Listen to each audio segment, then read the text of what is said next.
안녕하세요. 저는 한국미술대학 4년제를 졸업 후 프랑스 국립보자르 2학년 편입학을 해서 들어와 현재 3학년 재학 중인 학생입니다. 제가 뭐라고 이걸 할까 생각하다가 그래도 제가 편입할 때는 편입을 신입하기 위해 일단 너무 정보가 부족할 뿐더러 작은 바람으로 경험자의 조언이 있으면 좋겠다 생각했었어요. 근데 그 당시에는 아쉽게도 제 주변에는 없었어서 저의 입시 기억이 희미해져 가기 전에 이렇게 영상을 제작하게 되었습니다. 물론 프랑스는 정말 싸대뻥의 나라라서 지극히 제 경험에서 비롯된 팁이므로 약간의 참고나 예시 정도로 여겨주시면 감사하겠습니다. 학교를 대체 어디서 어떻게 찾느냐 이런 궁금증이 들 텐데요. 학교를 다니면서 더더욱 느끼는 건데 자기와 잘 맞는 학교가 있어요. 그래서 보자르는 같은 이름의 전공이라도 학교마다 성향이 조금씩 다를 수 있는데요. 그래서 나한테 맞는 학교를 찾는 게 되게 중요해요. 물론 구글이나 유학원, 네이버 이런 등등에서 정보를 얻을 수 있지만 모든 프랑스 국립보자르를 진짜 한눈에 볼 수 있는 공식적인 사이트가 있어요. 제가 링크 밑에다 걸어 놓을게요. 대략 제 기억이 맞다면은 약 60개 정도의 보자르들이 프랑스 전역에 있고 이곳에서 대강의 전공도 다 볼 수가 있어요. 2학년부터는 어느 정도 구체적으로 하고 싶으신 예술이 있으신 거니까 여기서 일단 학교를 몇 개 추리시면 됩니다. 둘째로 이제 추린 학교들을 토대로 각 학교별 사이트로 들어가 전공에 대한 세세한 설명을 살필 수 있고요. 학교마다 다르지만 사이트 내에 졸업식 작품이 올려져 있기도 하고 학년별 수업이 뭐가 있는지도 자세하게 올려져 있는 학교들도 있어요. 학교 측 사이트에 만약에 졸업식 작품이 없다면은 해당 학교의 인스타그램이나 페이스북에 따로 올리기도 합니다. 없다면 이렇게 졸업식 작품을 보시면 될 것 같고요. 이런 식으로 보다 보면 나와 맞는 학교가 어디인지 대략적으로 느낌이 조금 올 텐데요. 이후에 더 자세히 학교의 시설적인 부분이나 교수나 재학생들의 이야기를 듣고 싶다 하면은 제페오라고 조네 폭두베트 학교 개방일에서 자세히 보시면 됩니다. 학교마다 다르지만 설명회까지 준비해 두는 학교들도 있고요. 저는 실제로 출연한 학교들을 모두 학교 개방일에 방문해서 봤었고 재학생들과도 얘기를 나눌 수도 있었고 또 운 좋게 가끔 교수님하고도 얘기할 수 있었습니다. 그래서 이렇게 지원하고자 하는 학교를 고르시면 되고요. 간혹 이렇게 있는데도 난 진짜 이 부분은 모르겠다. 그러면 학교 측에 이메일을 보내서 물어보는 게 가장 정확합니다. 어학 조건은 어떻게 되나요? 프랑스어를 얼마나 잘해야 되나요? 이런 궁금증들이 또 들 텐데 학교마다 조금씩 달라요. 근데 대체적으로는 델프, 베두가 제일 많습니다. 간혹 근데 세앙도 있기도 하고 근데 대체적으로는 베두니까 준비하실 때 델프 베두를 따두는 게 가장 이상적일 것 같습니다. 학교별로 입시 요강을 잘 확인하셔야 돼요. 부족한 어학 실력이면 아예 불합격인가요? 이런 분들, 예를 들어 포트폴리오도 다 준비해놨고 올해 1년을 이거를 위해 바쳤는데 배두가 안 나왔네? 이러거나 아니면 배두가 나왔는데도 말하기를 잘 못하네? 이런 경우? 그런 경우에 이런 질문을 되게 많이 하시는 것 같은데 간혹 포트폴리오에서 배양이나 이런데 그대로 합격을 해버리시거나 아니면 입학 전 또는 졸업 전까지 해당 니보 벨트 배드를 따와라 학교 측에서 이렇게 해서 조건부 입학을 시켜주는 경우도 있어요. 근데 이제 어학 실력이 안 되면은 사실 배두 따고 들어가서도 고생을 다들 많이 한다고도 얘기를 하지만 배두도 안 되고 들어왔을 경우에는 학교 입학 후에 진짜 많이 고생하게 될 확률이 되게 높아요. 왜냐면 보자르가 말을 하는 일들이 글을 쓰는 것보다 더 많은 학교거든요. 자, 그렇지만 배두가 안 나왔다. 그럼에도 나는 열정적으로 지원을 해보겠다 하시는 분들은 배양 성적표 전 단계니까 랑 배두 시험의 꽁포카시용 그리고 양의 편지 나는 이때 시험을 보러 갈 거니까 이후에 내겠다라는 내용의 편지와 포트폴리오를 함께 보내보시는 것도 하나의 방법일 것 같습니다. 물론 학교마다 정말 너무 다 달라서 진짜 가차없이 1차에서 그냥 면접 기회조차 안 주고 떨어뜨리는 경우도 당연히 있어요. 그치만 기회를 주는 학교도 있으니까 이렇게 한번 노려보고 열심히 준비해보시는 것도 괜찮을 것 같습니다. 그리고 편입시험은 신입학 시험과 어떻게 다르나요? 물론 제가 시험 치르지 않는 학교들 중에 다른 경우도 있을 수도 있어요. 근데 제 기준만 얘기하자면 CV, 모티베이션, 포트폴리오, 필요 서류들, 학교마다 나와 있는 서류들을 보내고 프리셀렉시용으로 면접 기회를 얻으면 면접을 보러 가는 경우가 제일 많았고요. 가끔 학교마다 그냥 포트폴리오 먼저 뭐 이렇게 서류나 이런 거 다 보낸 뒤에 면접은 며칠에 와라 이런 식으로 그냥 바로 모두 다에게 면접 기회를 주는 학교들도 가끔 있었어요. 면접에서는 뭘 준비하고 어떤 걸 물어보나요? 제가 면접 기다리던 다른 학생들을 보니까 각자 다른 것 같긴 해요. 왜냐면 저 같은 경우는 포트폴리오 실제로 가져갈 수 있는 모든 오브제들을 그 제일 큰 캐리어 사이즈 있잖아요. 거기다 다 넣고도 손에 따로 또 이렇게 바구니 같은 거에 넣어가지고 막 바리바리 양쪽 손에 다 들고 갔는데 그래서 막 들고 갔을 때 제가 제일 많이 갖고 온 것 같긴 했어요. 그래서 물론 기다리는 학생들을 보니까 그냥 진짜 포트폴리오 그냥 이렇게 애샹띠용 같은 거 붙여놓고 이런 북처럼 만들어 온 친구 있더라고요. 진짜 간단하게 손에 딱 들고 있어요.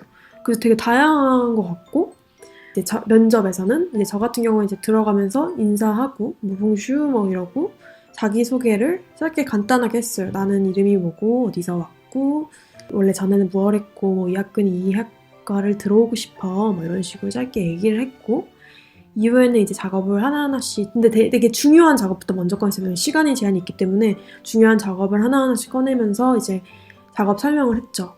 근데 학교마다 되게 분위기는 다른 것 같아요. 진짜 매섭게 막 너무 상처받을 만큼 매섭게 하시는 분들도 있었고 진짜 너무너무 막 하나 열 때마다 막 너무 좋다 너무 흥미롭다 이렇게 해주는 그런 분위기들도 있었어요. 근데 작업 중간중간에 질문이 막 들어오고 끊고 물어보시는 분들도 있었고 다 기다리고 나서 마지막에 질문하시는 분들도 있고 되게 다양했던 것 같아요.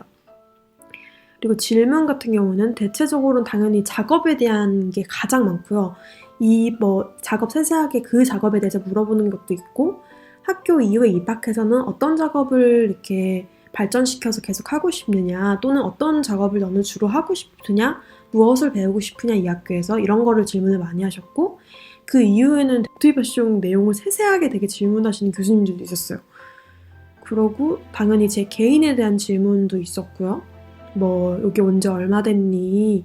어학은 어디서 했었니? 뭐 이런 질문이 있었고 외국인이기 때문에 그리고 편입생이기 때문에 저는 한국 학교만 다녀왔잖아요. 그래서 한국 학교에서 무엇을 배웠는지 되게 상세하게 물어보는 학교도 있었습니다. 그래서 어느 정도 한국 학교에서 배웠던 것들을 불어로 숙지해 가는 것도 참 좋을 것 같아요. 그리고 이제 포트폴리오는 뭘 어떻게 준비해야 하나요? 저 같은 경우는 이제 전공 및 매체를 아예 바꾸고 싶은 게 주대 편입 이유라서 바꾼 재료로 이 영역에서 할 수 있는 모든 것을 실험한 것들을 작업을 했었고 그걸 가져갔었어요. 근데 신입파 포트폴리오처럼 매체 전공 상관없이 다양하게 한 것들을 이제 가지고 오는 친구들을 봐서는 아마 사람마다 정말 다양하게 포트폴리오가 다르게 나오는 것 같다라고 생각을 했고요. 그리고 하지만 이제 입학 후에 이제 보자리를 실제로 다녀보니까 하나의 어떤 큰 생각을 하고 프로블레마티크가 될 수도 있는데 뭐 이거는 왜 그럴까 이거 어떤 단어에 대한 자신의 생각을 가지뻗듯이 이제 작업을 하는 것 같아요. 이제 뭐 실제로도 아이디어 스케치 할 때 이런 생각을 해서 이런 생각을 다시 또 했고 이 생각에서 또 이렇게 발전을 했고 그 사이사이에 이제 레퍼런스는 어떤 작업을 참고했고 또는 음악일 수도 있고 영화일 수도 있고 이렇게 하면서 작업을 좀 생각을 오래 한 다음에 하는 경우가 많은 것 같고 하나의 큰 주제 안에서 다양한 작은 생각들이 그 주제 안에 들어가 있는 것들을 토대로 작업을 하는 게 가장 이상적인 작업 방식인 것 같아요. 프랑스식의. 그리고 이거 빼먹었는데 포트폴리오가 작업뿐만 아니라 되게 레퍼런스 북을 중요시 여기시는 교수님들이 진짜 많았어요.